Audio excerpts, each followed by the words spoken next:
কক্সবাজারের টেকনাফ উপজেলার ওয়াইকং এর পাহাড়ি এলাকা থেকে 6 কৃষককে অপহরণ করেছে সশস্ত্র ব্যক্তিরা। 27 জানুয়ারি বিকেলের দিকে ওয়াইকং এর কম্বনিয়াপাড়া ও মিনাবাজার সংলগ্ন পাহাড়ি এ ঘটনা ঘটে বলে জানান ওয়াইকং পুলিশ ফাঁড়ির ইনচার্জ এসআই খোকনকান্তি রুদ্র। অপহৃতরা হলেন ওয়াইকং ইউনিয়নের ঝিমংখালী গ্রামের মোহাম্মদ জমির, মোহাম্মদ মুন্না, মোহাম্মদ আলম, মোহাম্মদ রফিক, মোহাম্মদ মোজাহার ও মোস্তাক আহমেদ। ওয়াইকং ইউনিয়ন পরিষদের ভারপ্রাপ্ত চেয়ারম্যান শাহজালাল বলেন, ওয়াইকং এর পাহাড় সংলগ্ন এলাকায় কৃষিকাজ ও লাকড়ি সংগ্রহ করতে গেলে সশস্ত্র পাহাড়ি ডাকাতের সদস্যরা অস্ত্রের মুখে 6 কৃষককে অপহরণ করে নিয়ে যায়।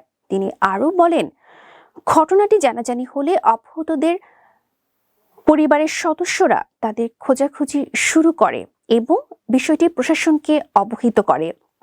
এখনো তাদের কোনো খোঁজ খবর পাওয়া যায়নি। এসআই খোকনকান্তি রুদ্র বলেন, 27 জানুয়ারি রাত থেকে পাহাড়ে অভিযান চালিয়ে তাদের উদ্ধারের চেষ্টা চলছে।